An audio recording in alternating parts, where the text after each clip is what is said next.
Shalom. Shalom, everyone. So I hope this video finds you in a good spot. If things are going well, the Most High has manifested and shown himself strong in your life, that he's manifesting his glory in your life in such a way that you will acknowledge and give him honor and praise throughout your days. Well, welcome back to the Midrash channel. And we will continue on with our series of reading through the Tehillim, or the Psalms. Today we'll be reading out of Tehillim 31 and 32. The reason only two today verses 3 is because 31 is rather long. So it will take up that much time. And so I thought I would just keep it simple with these two today. Let us begin. Tehillim 31. In you, O Yahweh, you may say Yahweh, and I'm reading out the TS 2009, by the way. In you, O Yahweh, I have taken refuge. Let me never be ashamed. Deliver me in your righteousness. Incline your ear to me. Deliver me speedily, and be a rock of refuge to me, a house of defense to save me. For you are my rock and my stronghold. For your name's sake, lead me and guide me. Bring me out of the net which they have hidden for me. For you are my stronghold, and into your hand I commit my spirit. You have redeemed me, O Yah, El of truth. I have hated those who observe lying vanities, but I trust in Yahweh. I exult and rejoice in your loving commitment, for you have seen my affliction. You have known the distress of my life, and you have not shut me up into the hand of the enemy. You have set my feet in a large place. Show me favor, O Yahweh, for I am in distress. My eye, my being, my body have become old with grief. For my life is consumed in sorrow, and my years in sighing. My strength fails because of my crookedness, and my bones have become old. I'm a reproach among all my adversaries, but most of all among my neighbors, and a dread to my friends. Those who see me outside flee from me. I have been forgotten like someone dead from the heart. I've been like a missing vessel, for I hear the evil report of many. Fear is from all around. When they take counsel together against me, they plot to take my life away. But I have put my trust in you, O Yahweh. I have said, you are my Elohim. My times are in your hand. Deliver me from the hand of my enemies and from those who pursue me. Make your face shine upon your servant. Save me in your loving commitment, and do not let me be ashamed, O Yahweh, for I've called upon you. Let the wrong be ashamed. Let them be silenced in Sheol. Let their lips of falsehood be stilted, which speak recklessly against the righteous with pride and scorn. How great is your goodness, which you have laid up for those fearing you, Most High, which you have prepared for those taking refuge in you.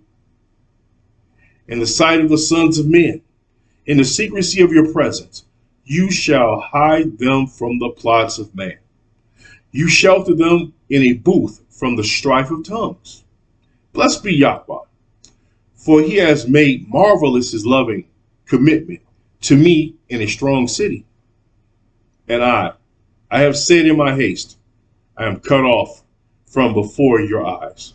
Yet you have heard the voice of my prayers when I cried to you. Love Yahweh, all you lovingly committed ones, for Yah guards the trustworthy ones, and exceedingly repays the doer of pride. Means he pays them back what they're doing. Be strong and let him fortify your heart, all you who are waiting for him. Basically, what's being said here in this Tehillim, or this psalm, is this is you see the writer going through several changes. He's saying in the beginning, I count on you to be my safe place. Don't let me down. Hear and deliver me. In this case, he is letting his he's drawing on his faith to be stronger than his doubts. He says to the Most High, be my safe place. I give myself over to you. You know, he was reminding Yahweh that he is his, that he redeemed him, that he bought him. He says he turned his back against the ways of the world, the people around him. He's not living like them. He's Kodesh, he's set apart. He says that you have redeemed me, as I said earlier, and that word there, redeem me, I believe it's the word in Hebrew, padah. It means essentially that you've paid my ransom, you've paid the price to redeem me, and now I am yours.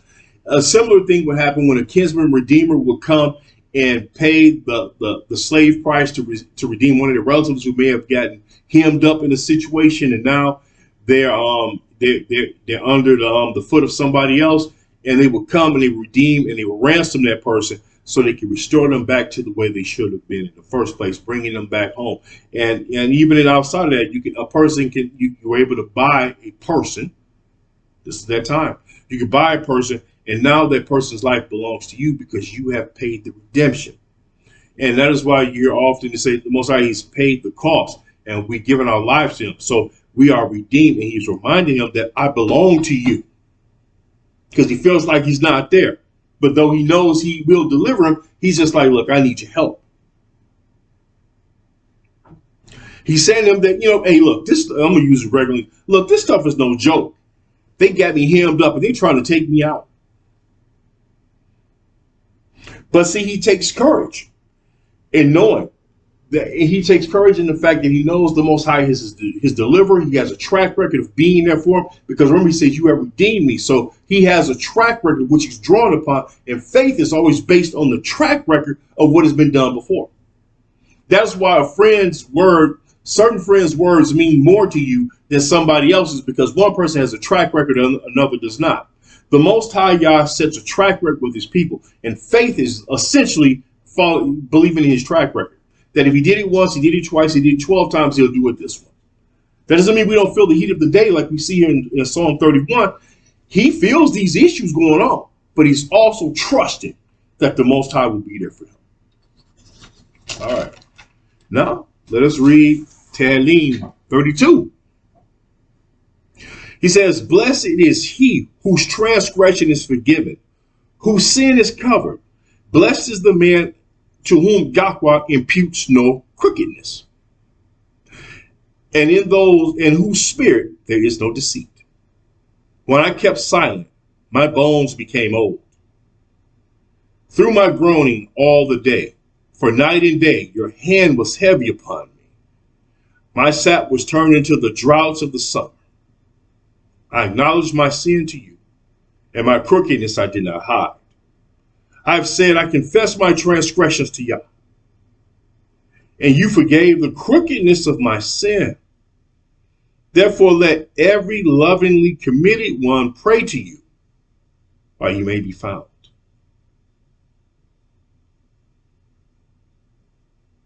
Even in a flood of great waters, they would not reach him. You are my hiding place. You preserve me from distress. You surround me with the songs of deliverance. Let me instruct you and teach you in the way you should go. He's speaking to others. Let me counsel my eye be on you.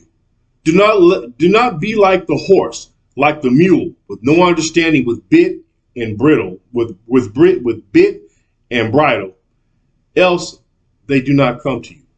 Many are the sorrows of the wrong, but as for the one trusting in Yahweh, loving commitment surrounds him.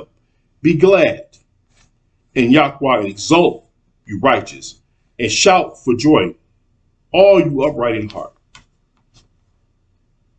Briefly, just to make it simple, he was describing the state of those. He starts at the beginning. He's describing the state of those who trust in Yah.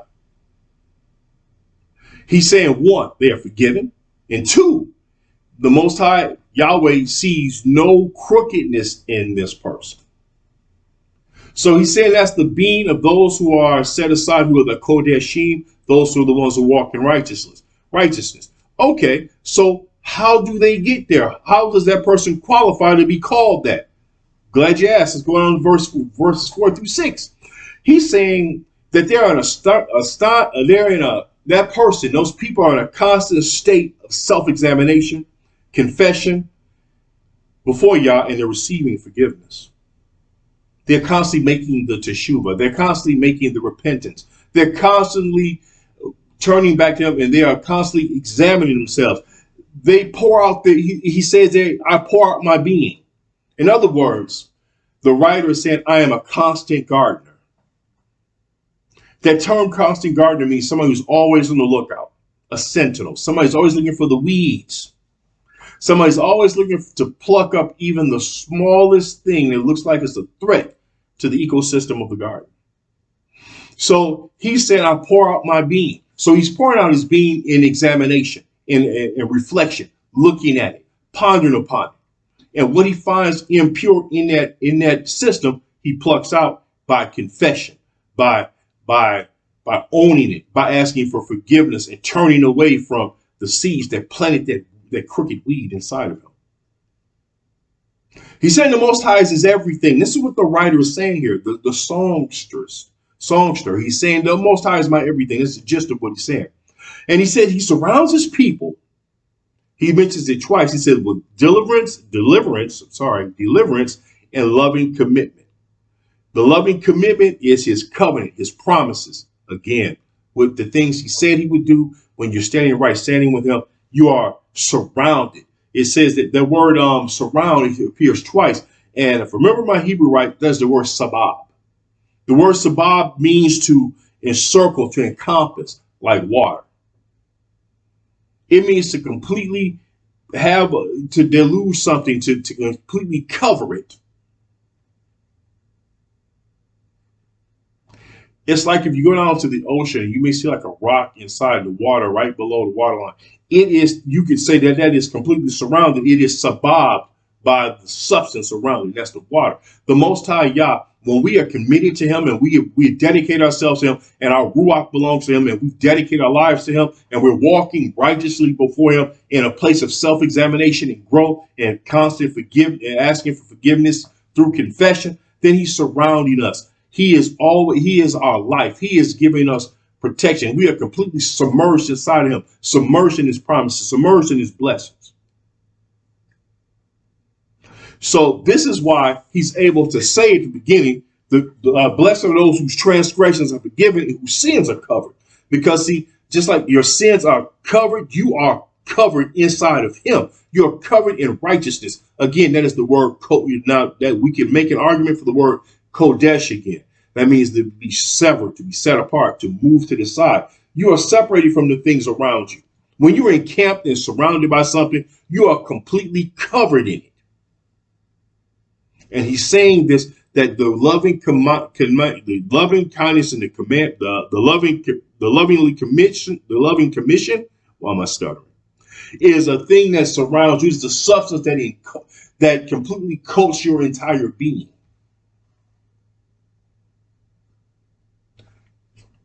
So we live in a place where he is desiring to be our all in all.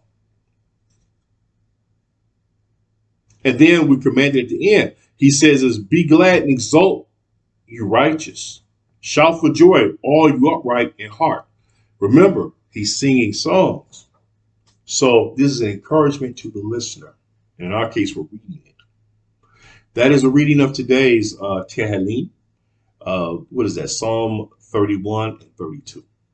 I pray that this has been a blessing to you, and if it has been a blessing to you, please share with others. Please continue to review it. Please give us a like. We need those. I appreciate you. I appreciate your time, and I appreciate everything that has been done. I appreciate all the words of encouragement. I really love you, and I mean that from the bottom of my heart. Shalom.